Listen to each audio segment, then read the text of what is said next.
Good afternoon, everyone. I hope you are all well and having a lovely Saturday. Yeah, I thought I'll jump on a live again. I've actually just done an extract from my book Love Tie. It came out in 2016. The upload should, be uploading, so you can check that out. In the book, so basically it's about a woman who experiences past life regression. So in order for this for me to write this book, I've always liked creative writing. So basically I did a lot of research for this book. I even went to a past life regression hypnotist, and I've never been hypnotized before. It was a very, very, hi Liam, I hope you're well and having a good day. Hi Neil, I hope you're well and having a good day. Hi Pauline. Hi Nathan. Hi Chris. Hi everyone that's joining. Hi Pokemon Official. It's just going really quickly, so I don't have time to, read everyone that's joining, but thank you very much for joining. So anyway, I've never been hypnotized, and when I did, it honestly altered my perception of reality for a good 3 days. So basically, I grew up being very spiritually in tune with energies, and I grew up in a haunted house, and I saw things and I heard things, and things used to play on their own, things used to move on their own. The spirit used to mimic my mum's voice. I've actually been on 2 paranormal radio shows, Pure Paranormal Radio Show and Frankishly Speaking Radio Show, where I talk about my experiences in more depth. I also do unpaid work for Supernatural magazine. It's an online magazine, and I mainly write about folklore, my own experiences. I wrote about Ralph Sarchi. I believe there's a film with Eric Bana who portrays him called Deliver Us or something. It's on Netflix. It's really good. And basically he used to be a New York policeman, and then basically he encountered someone that was possessed, and through that experience he actually turned into a paranormal investigator. So that was quite interesting. Also written about guardian angels, mermaids, Greek mythology. Like I said, my own experiences. I'm originally from Lincolnshire, so I wrote about Lincoln City, as it's very haunted, especially the Belgate area. Lincoln Cathedral, they actually filmed half of the Da Vinci Code there, and they actually film a lot of period dramas in the Belgate because it's lovely and old. There's also this pie shop called Brown's Pie Shop in Lincoln, up Steep Hill. If you know Steep Hill, you know Steep Hill. It's horrendous. And the pie shop is haunted by a poltergeist called Humphrey. Some people know it as Humphrey's Pie Shop, others know it as Brown's Pie Shop. And Lincoln Castle, obviously most haunted, went there. But it is haunted. The courtroom, basically they have all the, not the courtroom, basic, and they used to, segregate them? Yeah, in these cubicles, and they were basically being told they would be going to hell and everything, and they have all the mannequins there still, like full grown, like human-sized mannequins. I'm only 5 foot, so obviously they're taller than me. But every time I went in there, the energy, oh my word, you feel like 1,000 eyes are watching you. Hi everyone that's joining, I hope you're well. And yeah, every time I've gone there, I've always had a very weird dream after. Like I'm in that room again, and just everything comes to life, like the energy. Obviously, I believe that when you dream, spirits can actually interact with you in your dream. So, for example, I used to have dreams about my loved ones quite a lot, and then I became equipped with the knowledge that demons actually can disguise themselves as anyone to lure you in for possession. So basically, in my dream, my grandmother, who was very, very spiritual, Love Tie is actually dedicated to her, and she taught me a lot about the spiritual realm, hence why it's dedicated to her. I was very close to her, and she, funnily enough, had bone marrow cancer, but she went through chemo, and she recovered, but I thought I should raise awareness, hence why I'm wearing bone cancer treatment hoodie, because I fully support their cause.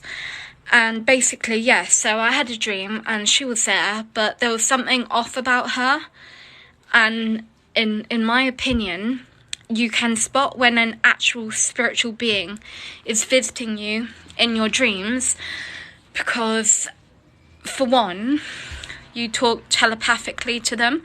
I've always found that, like, if I'm interacting with an actual spirit in my dreams, you just talk to them telepathically, and then they have bigger eyes. I've noticed they have bigger eyes than us humans, and the whole energy about them is just very not of this world. But anyway, in this dream, I was like talking to them and everything, and then there was this energy, and it was just off. Like all the previous dreams I've had, this energy around my supposed grandmother in the dream was off.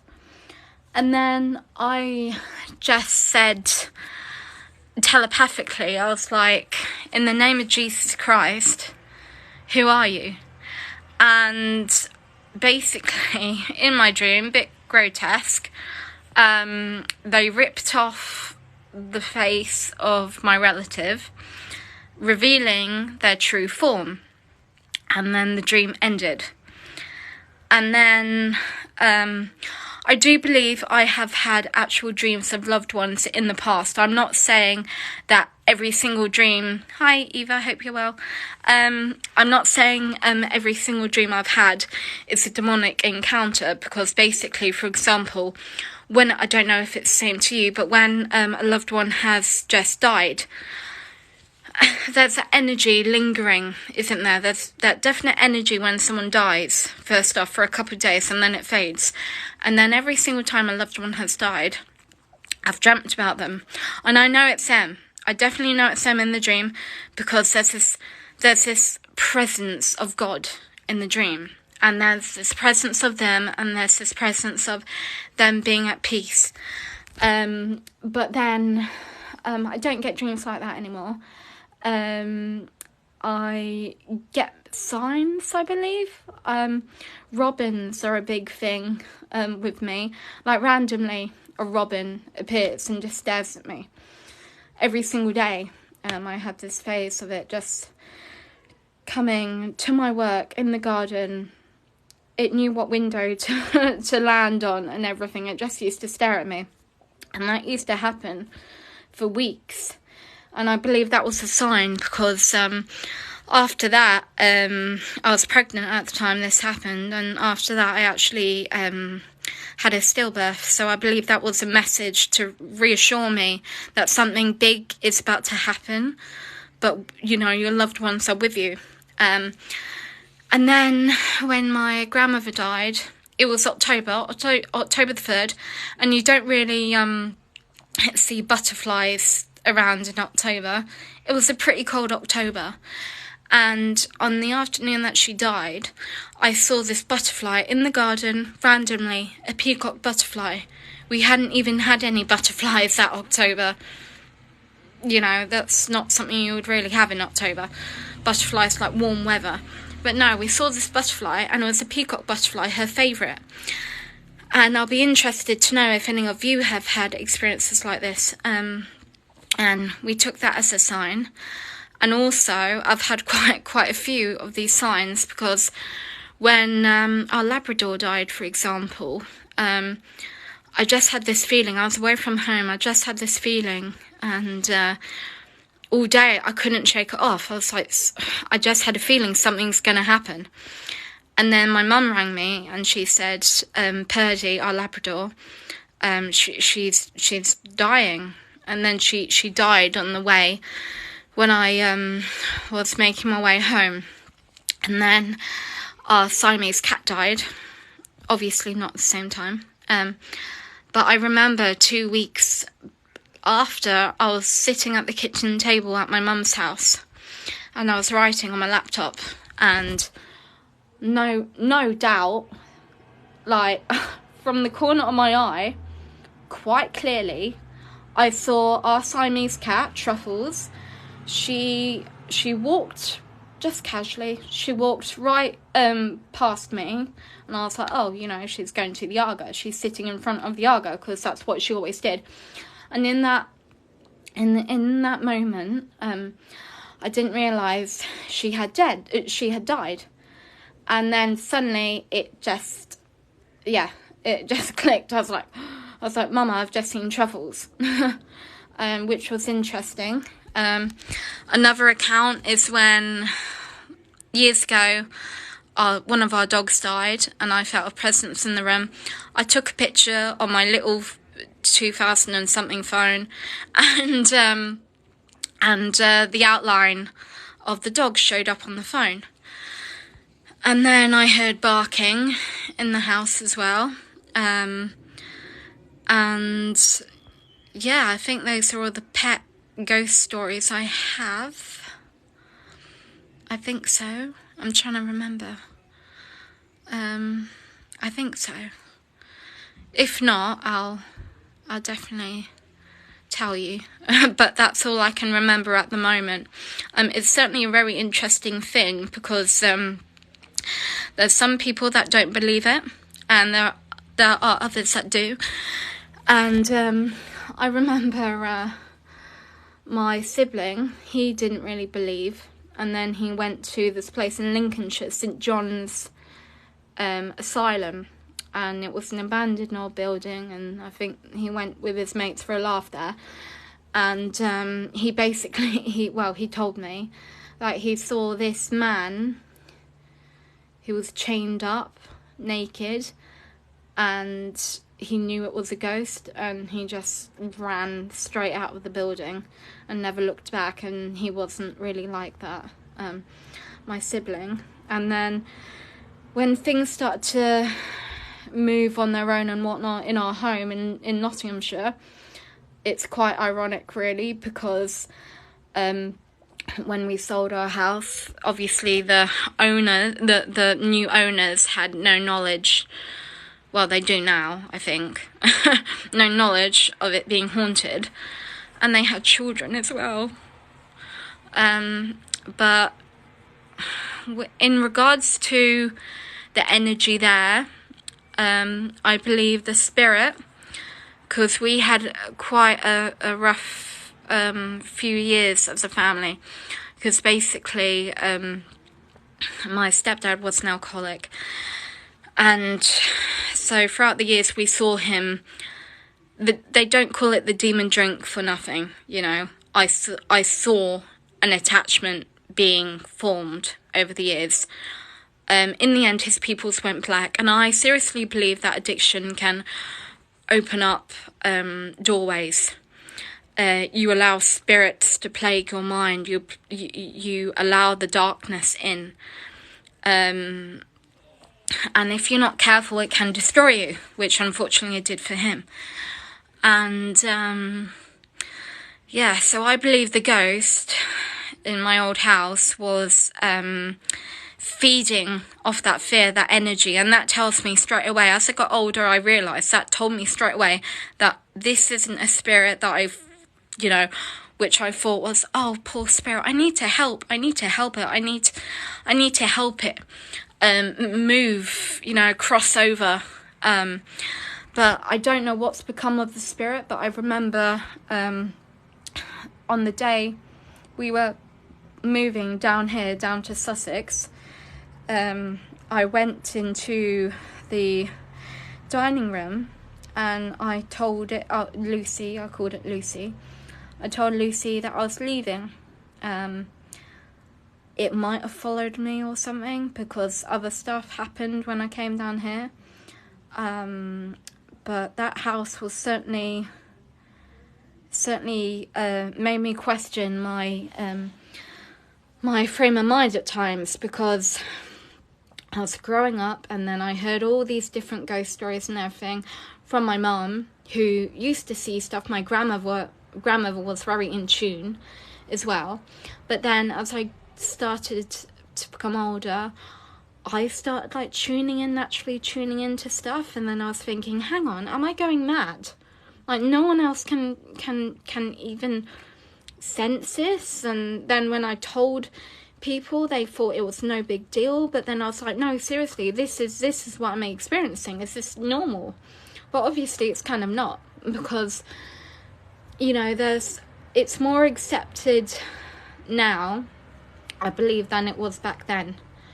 If you have any questions for me, by the way, please just ask me, because I feel like I'm waffling on, and I hope some people are listening to this, because it is quite an interesting story in my opinion. Hi, are you Muslim? No, I'm not Muslim. I'm Christian. I actually get asked a lot if I'm Indian or Italian or Spanish because of the way I look, because of my hair and my eyes. My grandmother was Indian, but no, I'm not Muslim. I'm fully English. I was born in England. But yeah, thank you for the interesting question. I did say ask me anything, so thank you. And yeah, it was just odd, because, you know, I became too obsessed with the paranormal activity happening in my house when I was little. I was really becoming too obsessed. Like, I got into Wicca. Wicca is basically like witchcraft. I didn't do any heavy spells or anything. Basically, all I did was meditate in front of a candle, and the flame, I thought I could control the flame or something stupid like that. That's all I ever did. Wait, how was your grandma Indian? You can't change ethnicity. So basically, my grandmother was born in India, and my grandmother's side is Indian. But as for me, I was born in England. So I'm not very good with what quarter Indian I am. I'm you know, I have Indian blood in me, but I'm English. Sorry, I'm not very good with like what quarter I am and everything. But yeah, anyway, my grandmother's side is Indian. My grandfather's side was English. They came from Wales. My mother was born in Madras, but she is English. She moved over here, so she grew up here. And yeah. It's alright. Yeah, I'm sorry I didn't probably not explain that well. My dad, my real dad, is well, he was born in Scotland, I believe. So yeah, I'm a bit of a my heritage is a bit everywhere. But yeah, I hope you're well. XRQSAX. Hi David, I hope you're well. I hope everyone's well for joining. I've lost my train of thought.